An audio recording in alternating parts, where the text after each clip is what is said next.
You're listening to the Electrocasts podcast. This is podcast number 24. In this installment of Electrocasts, we spoke with Lancaster, UK-based minimal, ambient, techno, and experimental artist Gordon Chapman-Fox. Gordon Chapman-Fox records under the artist's name Heskin Radiophonic. We spoke with Gordon about his most recent album as Heskin Radiophonic called The Slug And The Snarl, to be released on the label Trium Circulorum in the beginning of May 2016.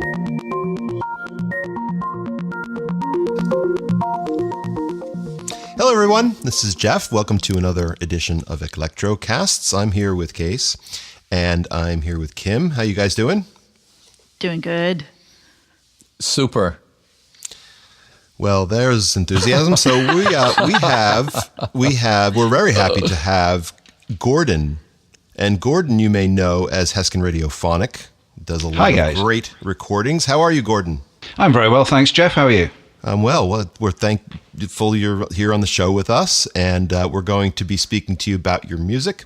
You have a new album coming out, and we're excited about that. And you gave us the good graces to hear a few of the tracks early before release, so we're happy about that. And we're going to discuss pretty much whatever you want about your music and your musical construct and your conception and anything about that. So sounds good to me. Hey, nice to meet you, Gordon. Look forward to talking to you. You too. So, Gordon, tell us a little bit about when your new album, The Slug And The Snarl, is going to be released. Okay, that's going to be released via Trium Circulorum. Martin Hensel, as everyone knows him, 3D Taurus, or presumably Dry Day Taurus, as it should be pronounced. And I think that is going to be out on the first week in May. That's going to be out via Trium Circulorum's Bandcamp page, and it's going to be released as a strictly limited edition 10 cassette release. Each cassette will have unique artwork. So been making music for so long, and it's really exciting to actually have a full-length 40-minute there's a Trium Circulorum remix as well, so it's a 60-minute album when it will be finished. Yeah. Oh, wonderful. Great. Look forward to that. Are we going to be able to hear it digitally? Yes, it'll also be on his Bandcamp, so it'll be available as MP3, FLAC, or WAV format. So it'll be on his Bandcamp, and hopefully once the cassettes have started to sell, I'll also put it onto iTunes, Spotify, and that sort of thing. So awesome. Great. We are looking forward to that. Sounds wonderful. Okay. You mentioned that there was unique artwork to it. Who's the artist doing the artwork? I've designed the cassette sleeves, and but Martin is putting the actual finished product together. Okay, wonderful. Martin does a great job with that sort of thing. You'll remember what was it last year? Yes. It was the Canal Dry in the tin, right? Yes. Yeah. That was a glorious release. And then I also have a copy of one of his cassettes. I was just wondering, Gordon, if you would be willing to make 13 cassettes, so Jeff and Kim and I could purchase one as well, because we don't want to possibly rob anybody else of the opportunity. Yeah. But we can talk about that later, to Martin right? About that. Yes. No, thank you. Right, Yeah, we have sure. an N, don't we? We have a couple of N's. Okay. He's only been on our show 5 times, so Right. Soon to be another. Speaking of Martin, Gordon, how did you come? Now you've released a lot of music over the years, independently, etc. How did you come to work with Martin on this new release or this new approach in release for The Slug And The Snarl? Well, this album was coming together, and I was just talking to Martin over Twitter and just saying I was putting some songs together, and he, I asked if he would be interested in sort of, with his contacts in releasing it through, I can't remember the name of the small label he was running, but he's wound that up. So, I think it's good as an independent digital artist to actually get your music out into as many different platforms as possible, really, because that, you know, it helps build up your audience. So, you know, I thought, if I try and contact Martin, see if he'll put it out. And so he was just winding up his micro label, but just starting this series of, I suppose it's Trium Circulorum and Friends, or whatever however he particularly phrases it. So he'll be releasing his own Trium Circulorum music, but also with you know, special guests releasing music on there. So it's quite an interesting way to work. I think he mentioned it he called it Trium Circulorum Invitations on Twitter is the name of the series. Yeah, that he's going. But exactly what you're talking about. He's inviting different artists specifically that he admires and works with to come do individual releases on there. You being first. Yeah. I almost feel like I don't know, a special guest star of the week or something. But yeah, exactly. It seems like it. The way Martin works, he's got a new release like every other day. Oh God, he's so fast, isn't he? You know, he is. He makes so much music. It puts everyone else to shame, really, and it's all good. That's the bad thing about it. It's all good. Yes, that's true. Well, but Gordon, we have talked to him. I mean, what he does is he puts an enormous amount of effort front end. So he creates, you know, a template and a setup, and then, you know, he creates the entire album with just that one setup. Okay. So, but the amount of work, the large amount of work is done up front, you know, in designing of the environment. And I know that because I have been working on a project with him for 2 years or something. Oh, good and gracious. we'll get this out someday. But can you talk a little bit about you know, your rhythmic approach? Because in some of the tracks that we'll be listening to today, I really sense a sort of a kinship with the way Martin approaches his rhythms, and particularly the kick drum and the variations in the kick drum. Are you guys doing this together, or? But no.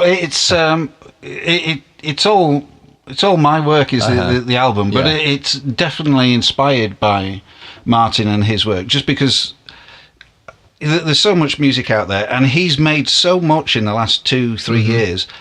And, you know, as you say, there seems to be a new album every week or something. So I've listened to more or less all of them, and it's just been a constant influence on me for the past 2 years, just listening to all of his music. So I think I also wanted to go into the sort of more rhythmic thing, because I'd never really made music that was sort of danceable in any way, shape or form. You know, I've been making music for, you know, I started off being in bands, 23 years ago. And, you know, 23 years ago, I was in a grindcore band called Narcosis, based in the north of England. You know, we had we did that for a few years. They had a greatest hits that's out on Earache, or a compilation of everything they ever released that's on Earache. And after that, I was in another band called Mechagodzilla, and we were doing sort of grindcore, but mixed with a sort of Naked City kind of influence. Mixing in Naked City, Melt Banana, Mr. Bungle, all this really bizarre stuff. And, you know, there was 3 of us in the band, and there's only the 3 of us who actually enjoyed it. You know, so we would... we thought it was great. No one else on the planet did. So, but we know about that. Everybody knows that. So, and again, I suppose, you know, leaving that behind as I did 10 years ago, I moved into doing the Heskin Radiophonic music, which is a sort of just, I suppose, me and sort of various bits of software, or, you know, the bits of audio in there now and then. But I started doing that. But even then, I'd never done anything that you could remotely dance to. And I was just listening through Martin's music, and also I was just thinking, you know, what if I actually try to do something that people might like? You know, do you know what I mean? And it's not a sellout. It was just a challenge. Yes. Right. Right. Yeah. Mm-hmm. And you've met it very well, I must say. Oh, thank you very much. I think so. I think that's a challenge for me too, Gordon. Oh, yeah. I see a lot of similarities in my music and yours, and maybe in the way we approach things. And it's funny. Someone once said, "If you want to be successful, you have to keep the girls on the dance floor." Yeah, it was probably a guy, right? It sounds like you've gotten there before I have. That's I'm still out in the parking lot having a smoke. Yeah, no, it was never. Even listening to it now, I don't think it's. It would sound great over a dance floor sound system, but I don't think it would actually get people dancing. I don't think it's actually mainstream enough to do that. I think it's still got enough of the new music's got enough of my sort of signature sound remaining with it, but it was it was trying to mix the sort of my signature sound with a more dance floor friendly kind of groove, really. I think that's where I was coming from. Yeah, but it does have some trancey elements in it, doesn't it? Mm-hmm. Particularly in your choice of synthesizer. Yeah. Well, I have to admit, I'm not I'm not the world's best person at sort of programming synth sounds. It isn't. I get very limited time to make music, so I am. I'm quite unashamed and happy to use presets. But a lot of the sounds that I use in the presets, a lot of the sounds you hear on the record are actually sort of three presets sort of merged together to make a epic sound. So it's sort of sound synthesis by sort of mixing these sounds. But I don't think I've ever had a trancey influence. Apart from listening to 3D Taurus and Trium Circulorum, I have never ever really listened to techno since I don't know, Underworld or whatever in the 90s, really. So it's not been a huge influence in what I've actually been listening to. So I think you shouldn't tell anybody, because I certainly couldn't tell that this is your first stab at this. So I think we should just hush it up and just pretend like you've been doing this for a long time, because it sounds like it. Or he's got a natural feel for it, and that's what we're getting from this, is maybe he hasn't studied it before, but I thought the arrangements were spot on for the style of music. I mean, I definitely heard it, and also I was going to say that, my head was bobbing to a few of those tunes, especially Blind EO, when everything kind of kicks in. So I think it was very effective in creating that beat and that, at least the chill kind of dance floor style. May not be straight up, dance floor, but I like the style a lot personally. And I think that's good. I think it's good that you haven't studied it and you haven't broken it down and deconstructed it and tried to put it, we find this with a lot of artists we talk about, and I kind of put myself in this category too, because I have such a diverse background, aside from a lot of our kind of compatriots, but you have the potential to do something a lot more original with it because of that. And why be an imitation of something that's already been done to its probably best degree? You know what I mean? I totally agree. I think there's you can be far more creative when you're approaching something very naively. If you're approaching something and you think, I don't know what this does, and it might be a new, I don't know, a new synthesizer or a new instrument, new effect, whatever, and you go, I don't know, let's just go crazy and see what this knob does, or and it's not just the thing with the actual sort of the software and the interface, but it's also with the sort of the style of music, I suppose. There's a sort of, let's do that, so it's not knowing what the rules are is a great place to start. So let's talk a little more about Blind EO as Kim sort of started. At sort of 2/3 of the way, or a little bit beyond halfway, it breaks open in a style that makes me think a little bit of the British band Jungle. Are you familiar with Jungle? I've never heard them. No. Okay. No, well, I'm going to have to listen to them now.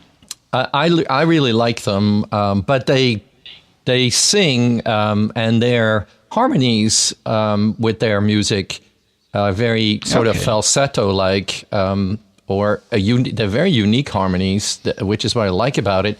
So when I was listening to Blind Yo, I was expecting a vocal to come in. Have you done any work with vocals? I've sampled spoken word, but I've never done any vocals. I'm very tempted to.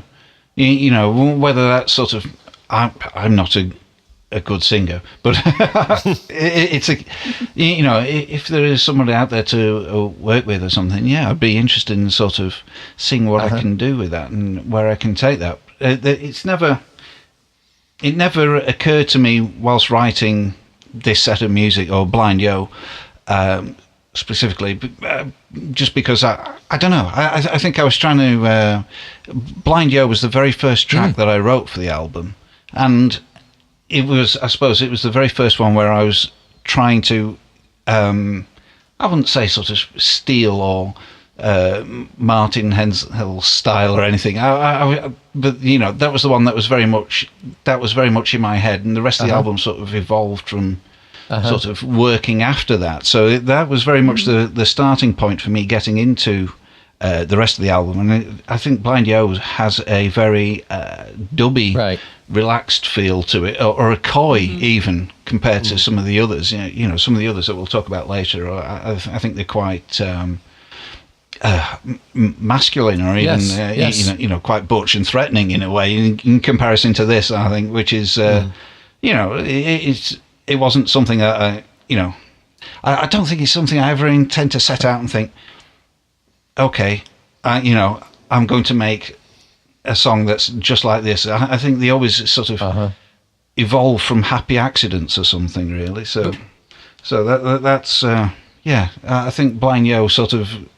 Quite a lot of the songs on the album. The tracks that we're going to listen to today, they all have some sort of a turn in it, and sometimes more than one turn.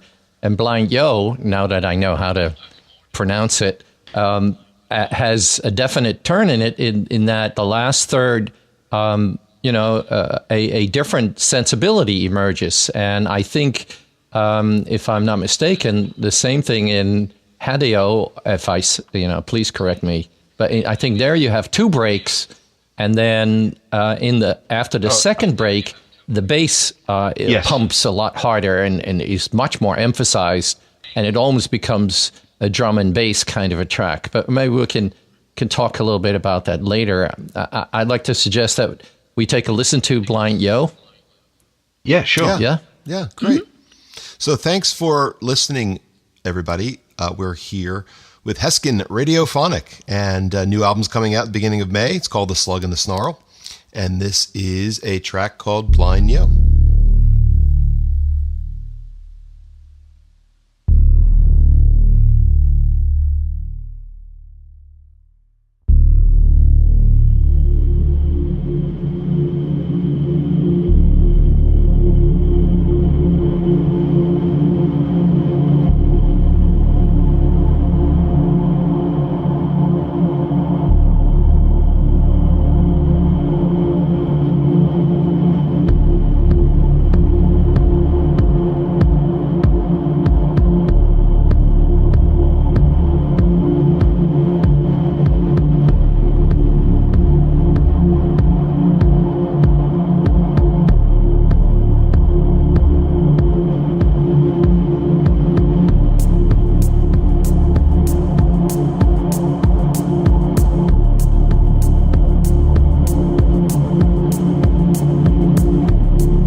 One of the things that when listening to this album, since we were just talking about titles, is I did a little bit of Google research, and I found out that many of your titles on this album are related to rivers. Yes. At least the songs that you gave us. So what's the connection there? Did it just happen to be a happy happenstance, a theme that you have when you were thinking about it composing, or how'd that come about? Well, I've always been sort of very inspired by the sort of nature and the landscape, and these are all 6 songs on the album or tracks. There's no singing. All 6 tracks are rivers that are in Somerset and Devon and Dorset. So, and that's a part of England that I love and I feel very inspired by. Partially because it's a lot sunnier than where I live, but I think there's always a connection. Whenever I go on holiday down to the southwest of England, I always feel so much more connected to nature than I do here. And I've never lived in a town. I've always been a guy who always gravitates to small villages. So where I currently live, it's a very small village, and I'm surrounded by fields and woods on pretty much every side. Mm-hmm. So, which is kind of odd, making electronic techno music when you live in a sort of pastoral idyll. But yeah, sometimes I think it complements it, though. I think I bring that sort of the pastoral element into it, and I think they're sort of going way back to my first album, the Heskin Radiophonic album, Wait for No Man. That was very much inspired by the beaches of the southwest. Mm-hmm. There was very much something about sort of standing just at the cusp of where the waves come in, standing on the beach, and the waves come in and they meet your toes and they go away again. And it's the sort of the fact that the sea and the waves are sort of eternal. They've been there forever, but they're never the same. And I think that's the thing that is sort of, that concept sort of really, the fact that the waves could also be sort of so gentle and playful, but also powerful and destructive. And that was sort of something that really fired the neurons in my brain, really. And that's what sort of started that off. And everything else since then has been sort of tied in with this sort of being inspired by nature. Right. Yeah, and you have the album, I may or may not be pronouncing this right, but the Schwarzschild Radius, that actually talks about points in space in related to different electromagnetic fields. Case can probably talk about this a lot better than I can. But I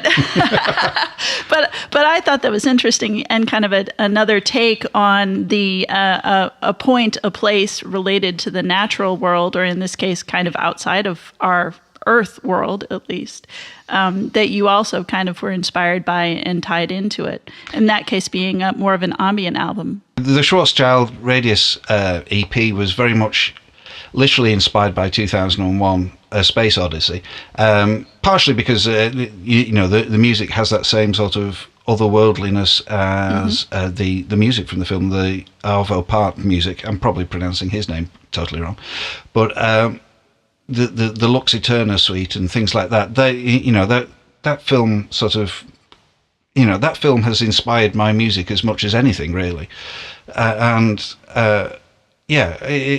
was very much an attempt to sort of try and replicate that sort of discordance and the sound evolving in a sort of almost classical way. Yeah. Mm-hmm. Mm-hmm. Yeah, because there's a lot of strings and kind of classical instrumentation in that album too. A lot of nice chordal harmonies in that album. I like that. Yes. It's all based on repetition of chord sequences, but it's all about sort of unresolved or minor or sort of minor seventh chords or sort of even beyond that into add 9 or whatever, So it's into all those chords that sort of eventually resolve and sort of drifting towards a resolution. Well, the track Hadeo has an interesting chordal structure, but I think it repeats itself throughout almost the entire track, doesn't it? Yeah, one thing I was trying to do with the Slug and the Snarl was pare everything back to a sort of a very minimal. A lot of my music is very minimal, but this was an attempt to pare everything back. So a lot of I think every song on the album, has just a one note sound pad. It's just, but it's all about the sort of the microtonal evolutions within the oscillators and things like that. It's to build up a larger sound than just the sort of the one droning note. But then you put all kinds of sort of, how would I say it? Like you put things on top. And I don't want to, the word small comes to my mind, but they're not small, but they're not in your face kind of things. They're, they're little riffs or little high notes that are somewhat above the mix. And it's almost like you sprinkle in some seasoning into your music. Does that make sense? Yeah. No, totally. It's, but I think it's partially because, as I said, this album was very influenced by 3D Taurus and Martin's work, but he has an amazing ability for writing songs where almost nothing happens and they go on for 12 minutes, and they're utterly engaging throughout the 12 minutes. Yeah. Whereas I was trying to sort of make my songs do as little as possible, but I would get bored with my own songs. So I always had to add in the seasoning, as you say, just to sort of maintain my own interest in that song. Yes. Mm-hmm. And I think it works fantastic. For me, it works fantastic. I loved it. It does. Yeah. One of the things that I noticed with all of these songs is that you have such a wide range of frequencies that you're playing with. That you start out, your bass lines are, low and rumbly, in some places kind of muddy, and I mean that in a positive way, not in a negative way, purposefully muddy and rumbling down there. And then as you kind of go throughout the song, and this happens in all three songs that you gave us through from this album, that you add into the harmonic frequencies. You start building in kind of the mid-low range, then you start building in kind of the mid and the mid-high range, and then you add exactly what Case is talking about, these little sparkles, these little sprinkles, these little shimmers kind of to round out the top ends. And it's really interesting to me how you build your arrangements, because you keep these all separate. Even your pads that you have, when you first add in the pads, there's a little bit of maybe low pass filtering on them. So you kind of keep them in their place in their low mid until you get further on in the song, and then you kind of open them up or add another pad that has a little bit kind of high mid sparkle. And I really like how you've been building your arrangements that way. Oh, thank you. But I suppose I always start with the bass end, because all those years ago when I was in grindcore bands, I was the bass guitarist. And so that'll do it. I always started... I always think that sort of... I also helped there's a local community arts organisation called More Music in Morecambe, and they help teach kids what it's like to be in a band. So I volunteered with them for a few years. And you'd often see like this sort of, these are like sort of kids from 12 to sort of 16. And the person who would end up on the bass guitar will be dejected that they were on the bass guitar. And I would say to them, don't be dejected that you're on the bass guitar. The bass, the bass is the song. The bass and the drums together. Is the song. The singer and the guitarist, they're just the decoration.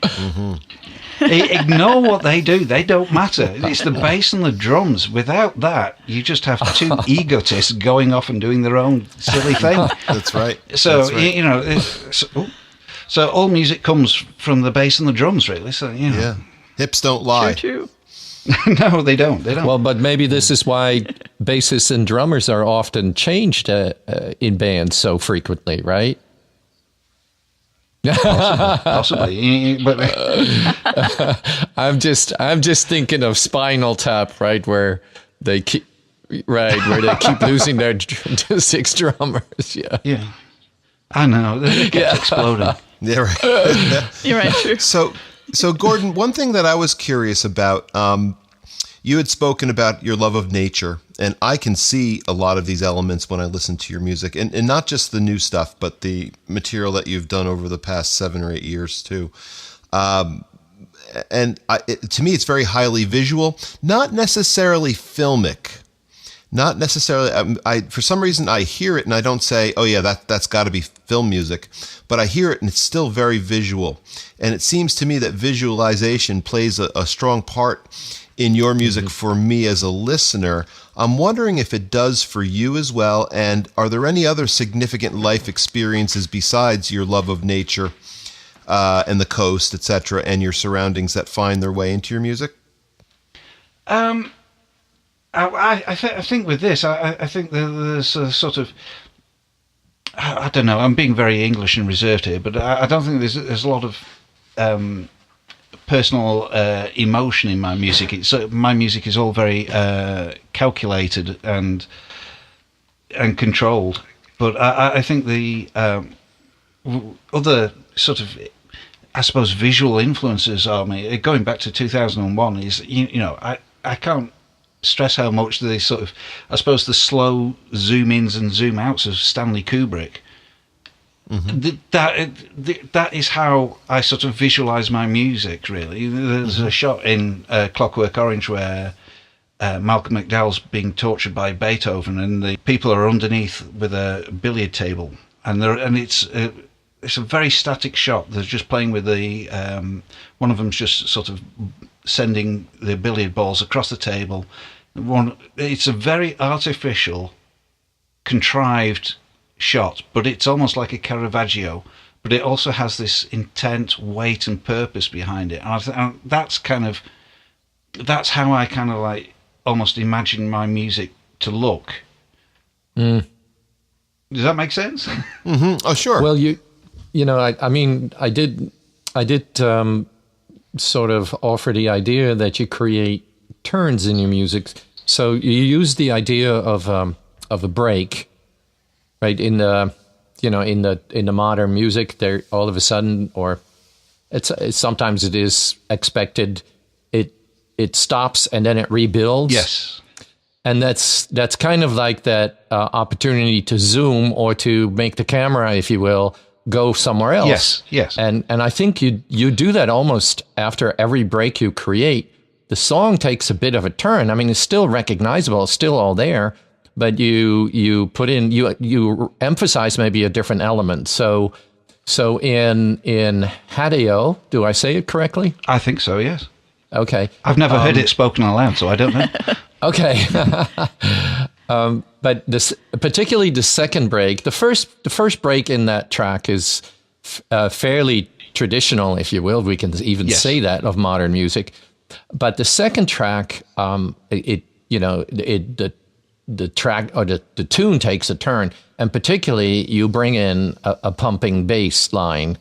So how do you make choices like that? Or, is it intuitive, or is this a matter of taste, or do you really sit down and say, I'm going to shift the aural vision? If you maybe I'm inventing a whole new word here, but you sort of shifting the aural vision of the aural narrative of the track. Can you talk a little bit about that? Well, it sounds very lofty and grandiose, but I don't think it feels like that to me. It's sort of again, I'm comparing myself totally unworthily to a complete genius, and sort of Tolkien, the way he sort of wrote Lord of the Rings. Right. He started at the beginning with no idea of where it was going, and he would write 5 chapters, then throw the last 3 in the bin and write a bit more. And do you know what I mean? That my songwriting is very much done in sort of, it's kind of intuitive, but it's also sort of very it is a very slow, calculated process in a way, even though it's intuitive. I have to know where the song is taking me.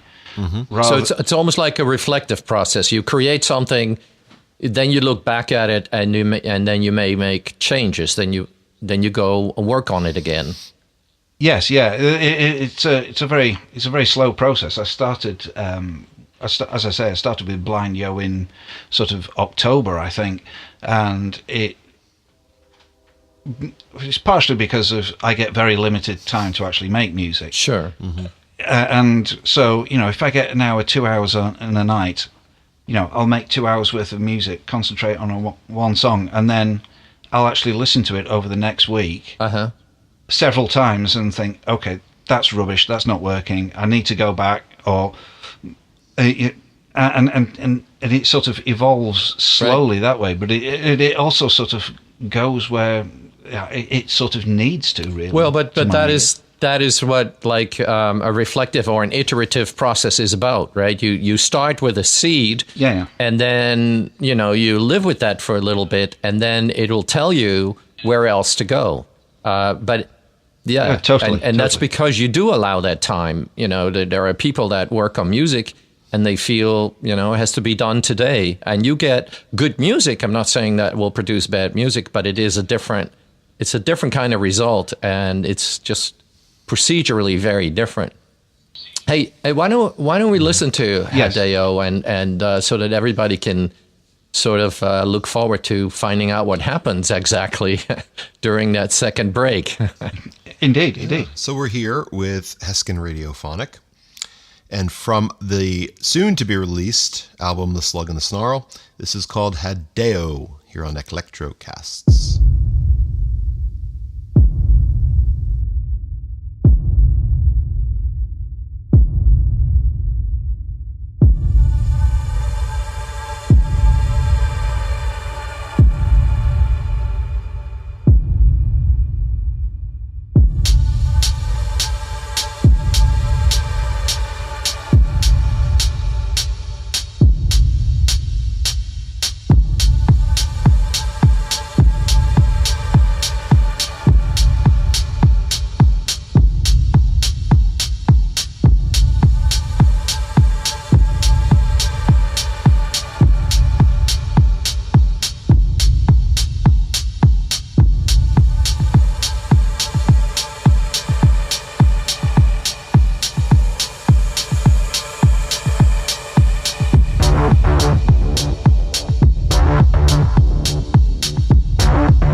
Gordon, what's behind your artist name, Heskin Radiophonic? Oh, that's just I suppose when I first started making music, I had a pirate copy of Reason 2, and it was just basically me, my laptop in sort of. I was still living in my sort of parents' attic at the time, really. So in this tiny village called Heskin. So it was just a joke on BBC Radiophonic Workshop, really. So it was the fact that I was living in this sort of small village in the middle of nowhere in an attic, and it just stuck. I'm meant to keep trying to change the name into something that's not as cringeworthy, really. But I just can't evolve past the name because people know me by it now, really. I think it's great. Oh, thank you. I mean, I think it does kind of evoke that sort of the BBC Radiophonic Workshop, etc. But also something a little bit different from that. And now that I know that it's kind of a throwback to your time where you're in the attic, kind of producing your music kind of secretively, backed up, what it reminds me of? It reminds me of Donald Fagen. I don't know if you're familiar with his first solo album, The Nightfly.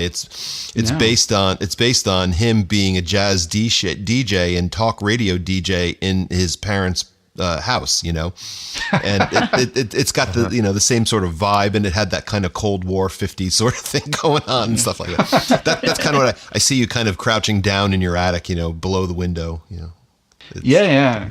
Hey, so now that we're explaining things, would you be willing to explain what ChipShopForks stands for? Oh, ChipShopForks. That's my Twitter handle. Yeah, it's just a joke on my surname. My surname is Chapman-Fox. Okay, and so it's like it sort of sounds like that. Yeah, well, when my wife was in hospital with our first baby, it phoned.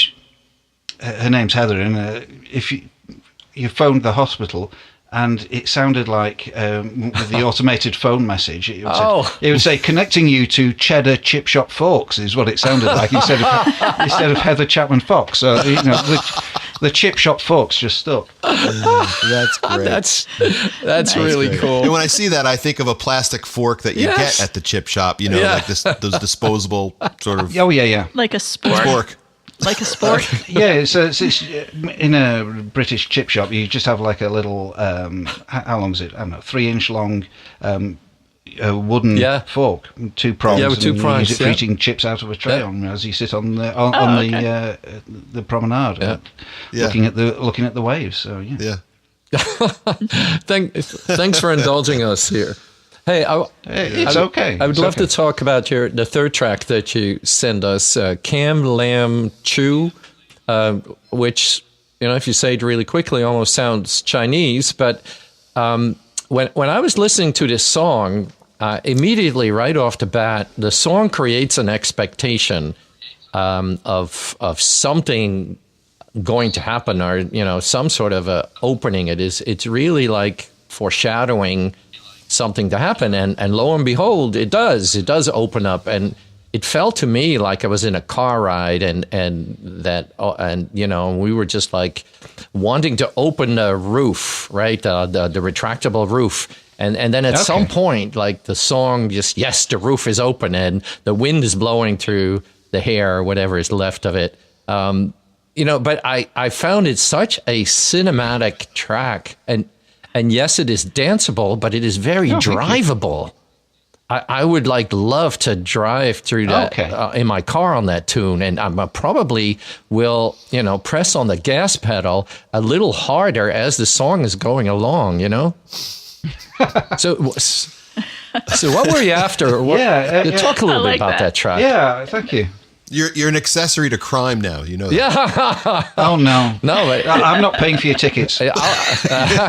I'll tell you, I absolutely love that track. I've listened to it 5 or 6 times, and I'm mesmerized by it. I just love the whole build-up. I love the foreshadowing, and then finally there, it opens up. Can you talk a little bit about that? Yeah, sure. That song was actually after I'd made 2 or 3 songs, that's when I spoke to Martin, and he said, put together an album and we'll release it. And so I always find it really good to have that as a target. So okay, this is now just some songs. This is like an album. So and it was the last song that was done for the album, and I've said my process was very slow, but the actual songwriting process for that was, it was done in a week. It was very, very quick, and it just, again, going back to the minimalism, it was me wanting to pare everything down as much as possible. So you have the bass line, which is just I think it's the note D, and then the pads come in, and then you have a kick drum, and then a second kick drum, and soon after you get a note other than D. So it was very much about sort of wanting to. Okay, I'm making techno music now. This is a new experience for me. How do I actually make a song do as much as possible with as least as as few ingredients as possible? And so again, we were talking as well about how that's it's almost the most I suppose masculine or of the songs really on the album, and it's got that really kind of forceful. I think it's probably the highest tempo one as well. So it's got that. It feels really fast compared to the others, and it's got that very powerful feel to it again. And I think sort of. As much as I'm influenced by nature, I also love sort of post-war concrete brutalist architecture.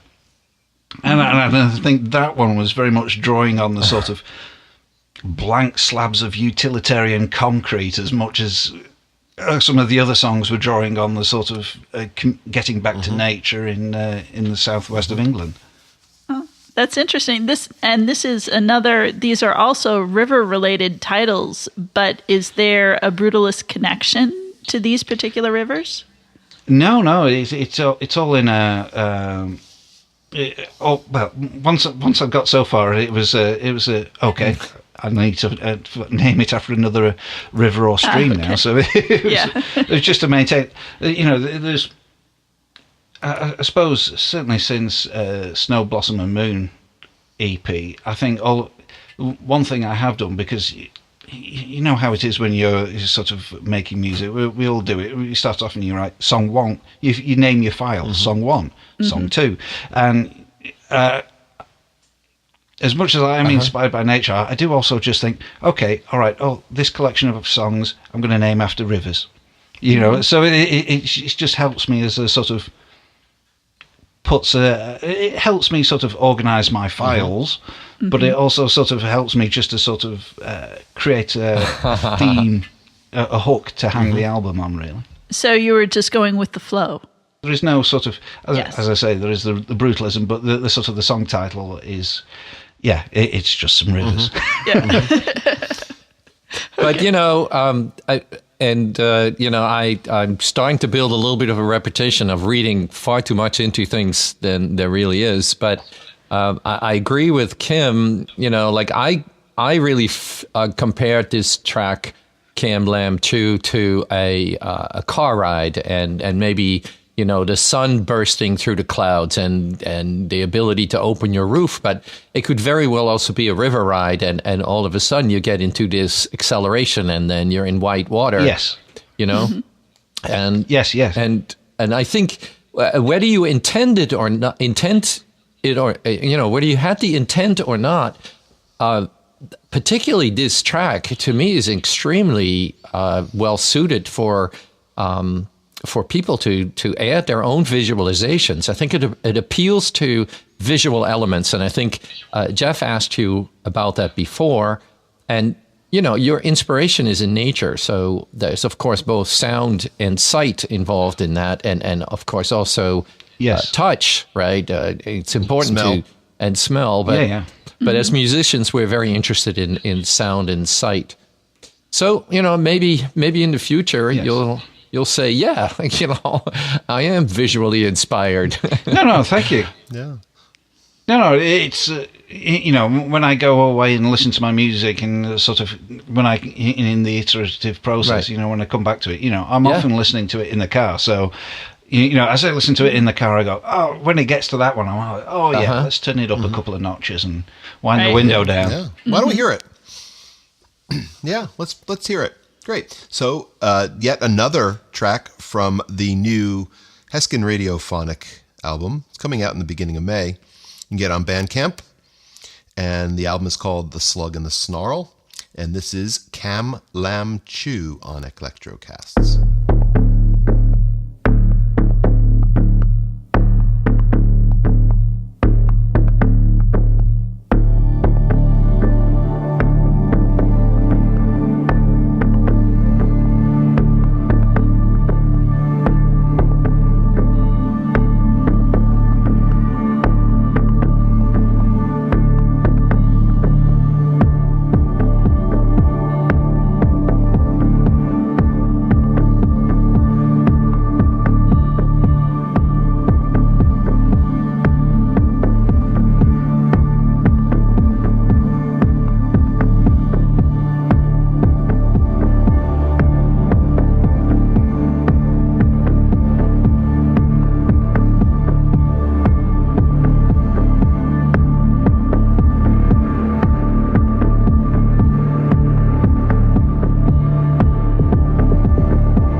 Hey, Gordon, what draws you to music as a creative outlet? Why aren't you doing something else?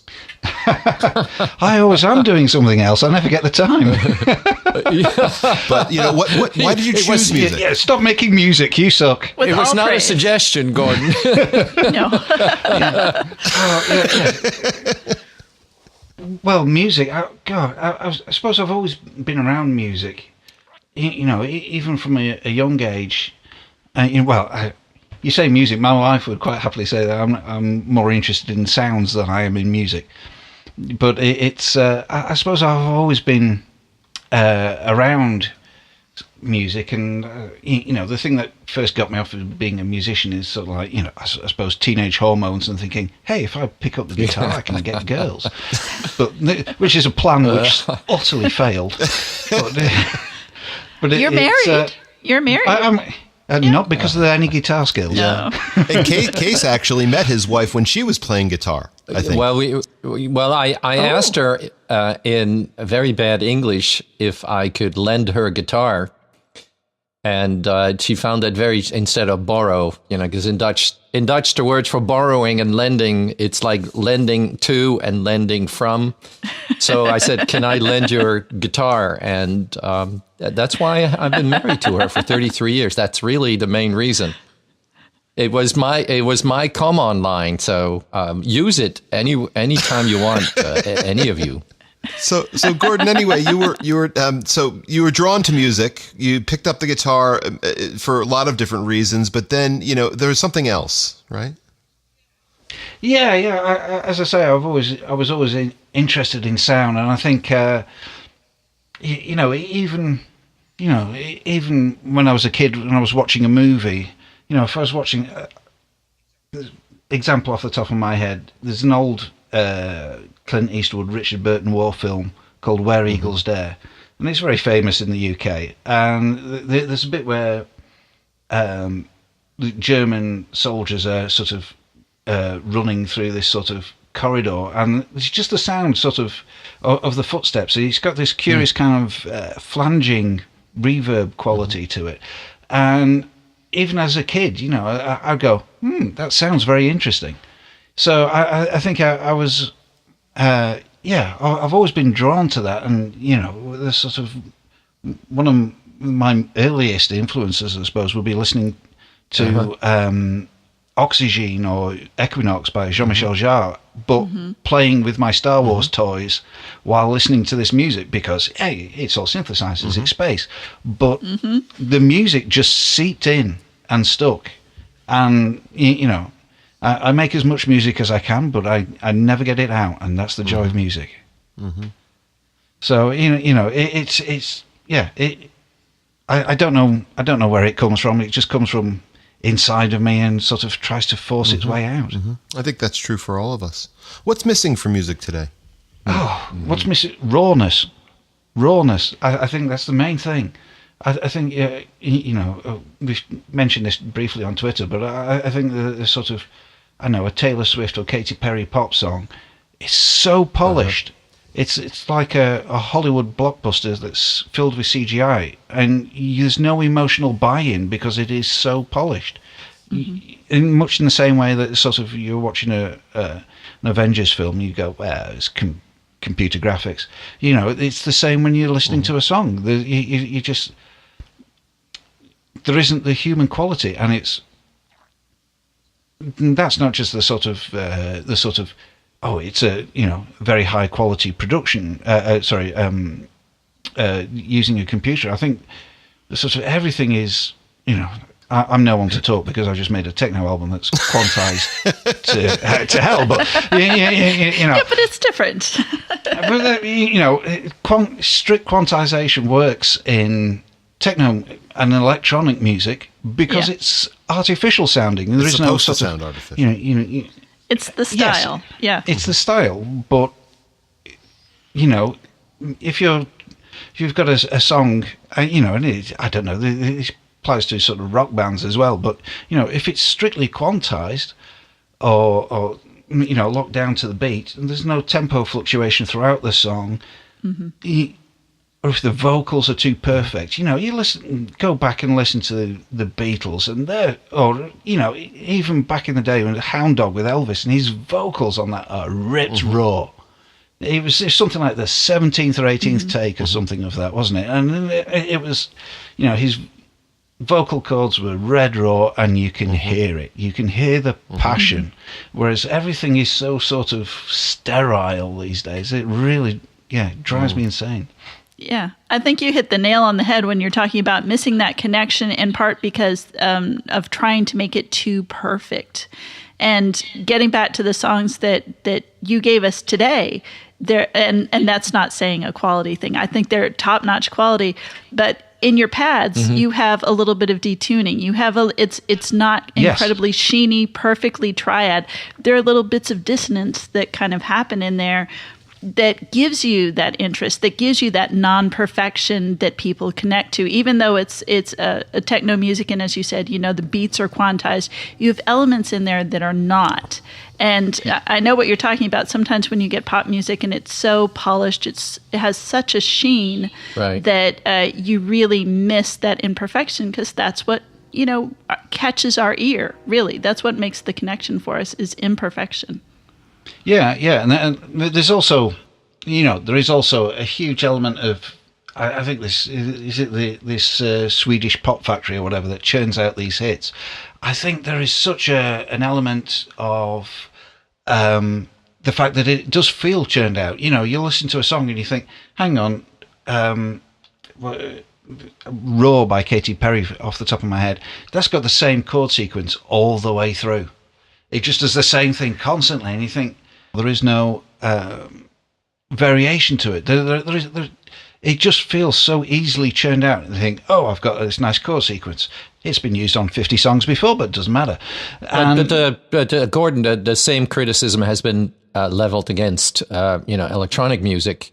It is very easy electronically to get the beat exactly on the money. Everything is very measured.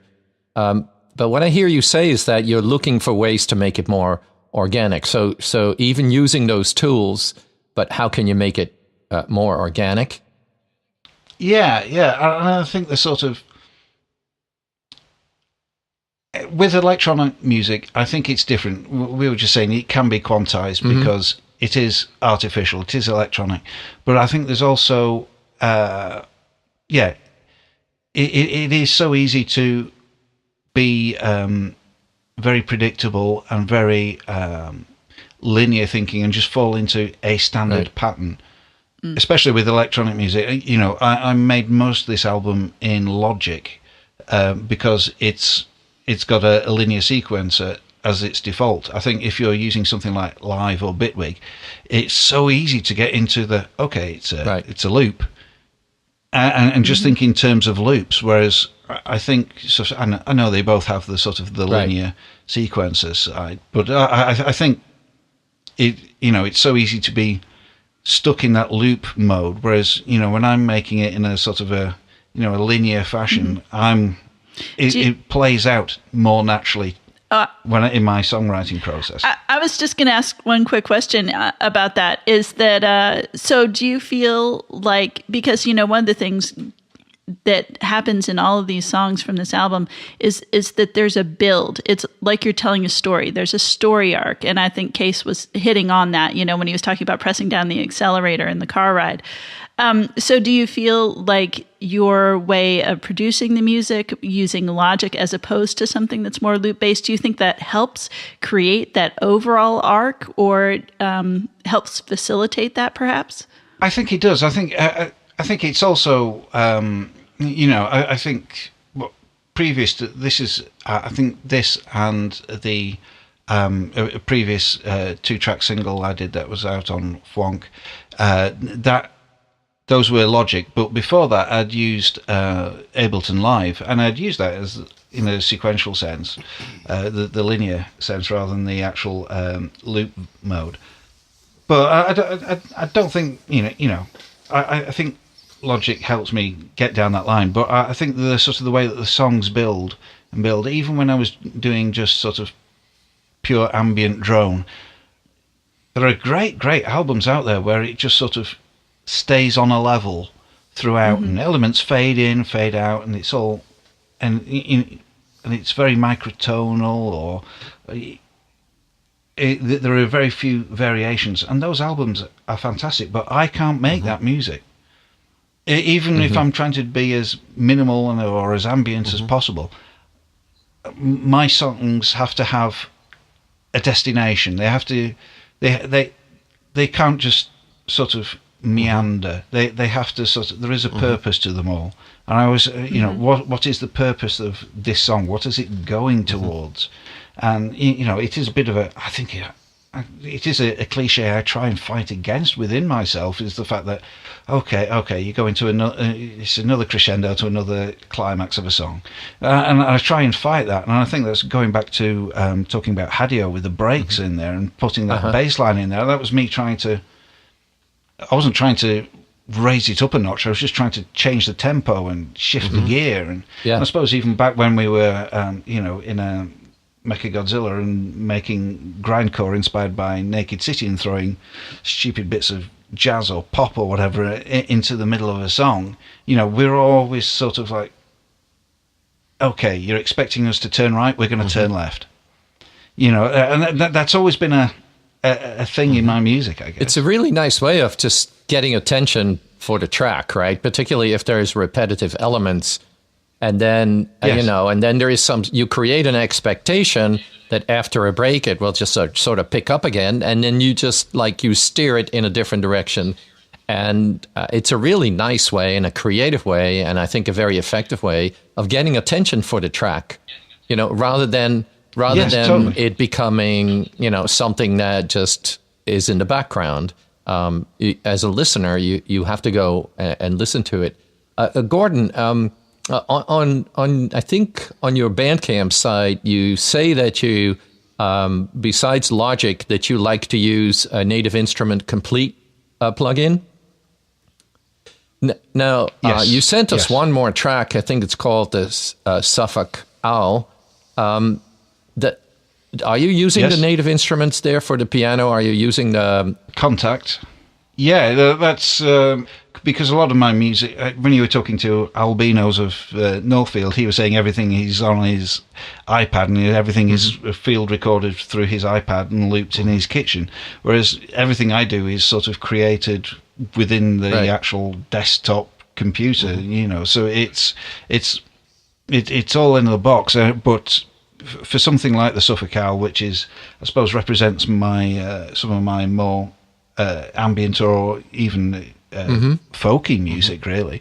That is, it is using Contact to create those things. I think one of the pianos on it's by Spitfire Audio Labs. They have a fantastic selection of really cheap sample sets.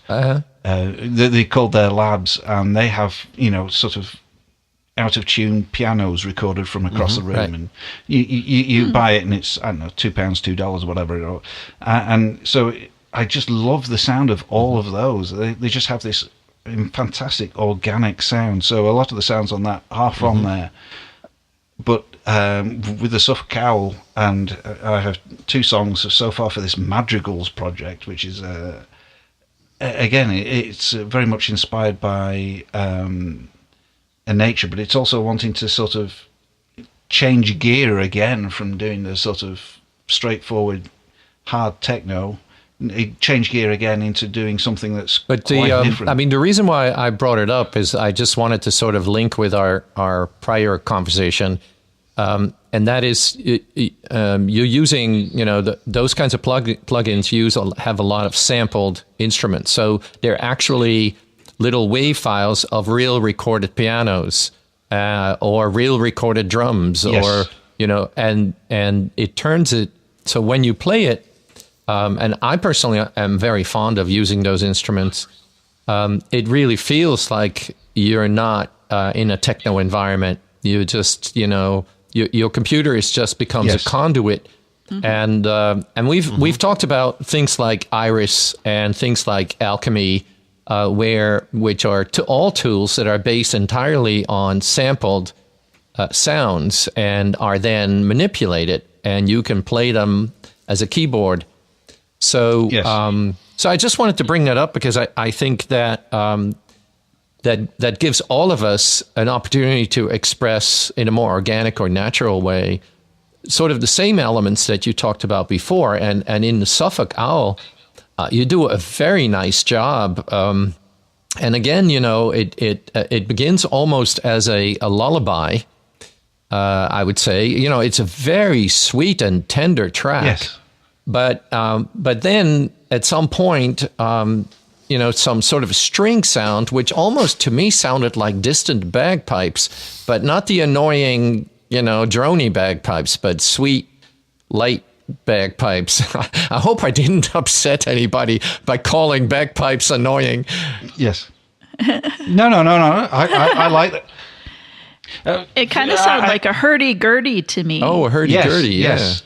I think that's the harmonium preset, actually. I haven't listened to that one in a while, so I think it's a harmonium sort of sample. But yeah, it's interesting you talk about Alchemy, because the Slug and the Snarl, most of the synths in that are from Alchemy. Uh-huh. So, it's such an amazing piece of software, isn't it? Especially now that it's built into Logic. It sounds like an advert for Apple, but it isn't. It's such an amazing synth.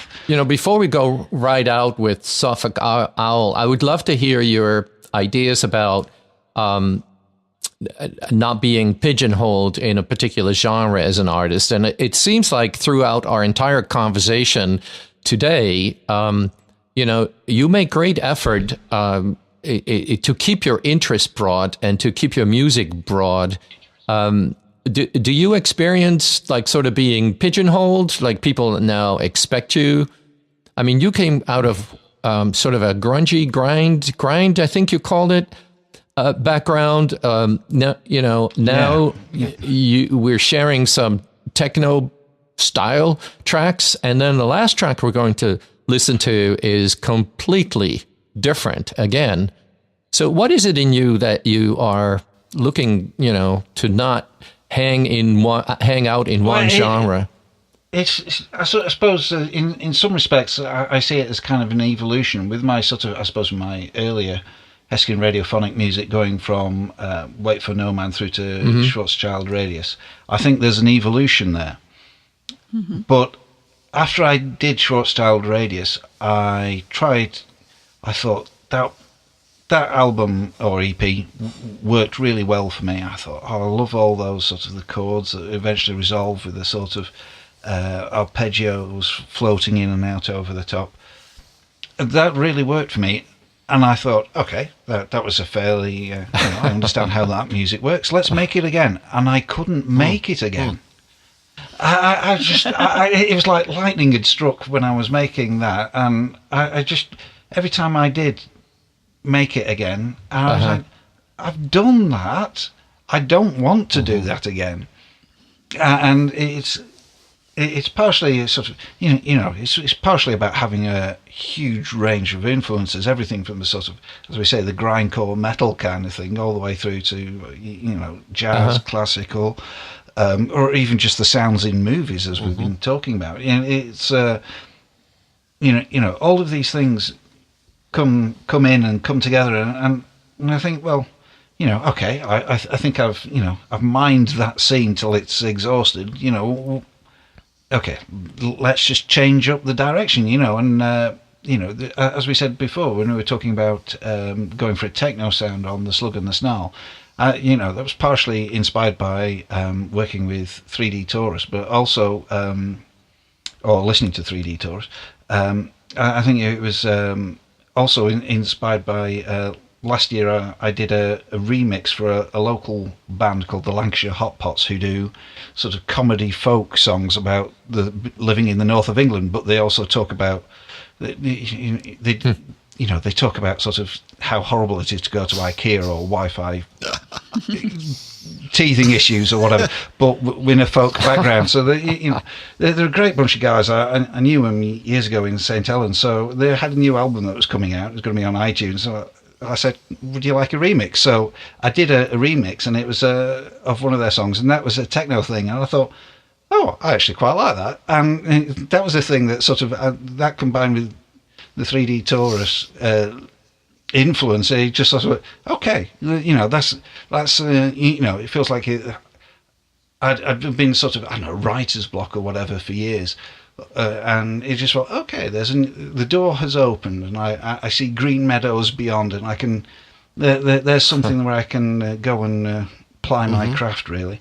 But so there is that, but there's also, I say writer's block. I had been sort of working in collaborations for the past 3 or 4 years, really. There's a guy, Andy Wormsley, who lives down the road. I've been working with him on sort of folktronica, really, because he plays guitar really nicely, and so I've been sampling him playing the guitar and looping it up and adding it to my sort of soundscapes in there as a sort of a background to his acoustic noodling. We haven't released anything yet. There is some stuff somewhere on SoundCloud. Cool. I'll send you links afterwards. But so there's that. I've also been working with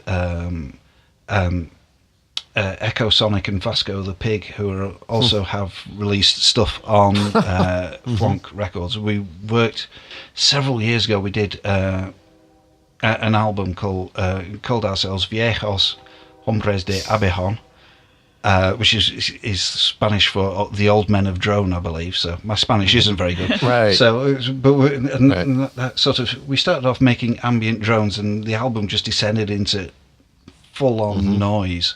So we did that, I don't know, 5-6 years ago, and last year we started working on building something up again, and the new album that we've been putting together on that has been going on for 15 months, and each one of these is like a different personality, a different hat I put on, and there's, on top of all that, I've also made music under the name Stratasonics, which is lo-fi rock and roll, kind of influenced by John Spencer Blues Explosion and bands like that, and that's as lo-fi and as stupid and as easy as it comes. It's all 1-4-5 chord progressions or whatever, but there is a constant need to sort of, I think, just be different, never settle for doing the same thing again. Why would you want to do the same thing again? One thing I've never done is perform my electronica live. Part of me thinks, well, I'd like to do that. But part of me thinks, but it's just going back through the same old songs I've already done, and revisiting stuff I've already done. Why would I want to revisit stuff I've already done and sort of make it, perform it live? And it's. But you don't create your music to have something to perform. You create your music for the sheer art and joy of it.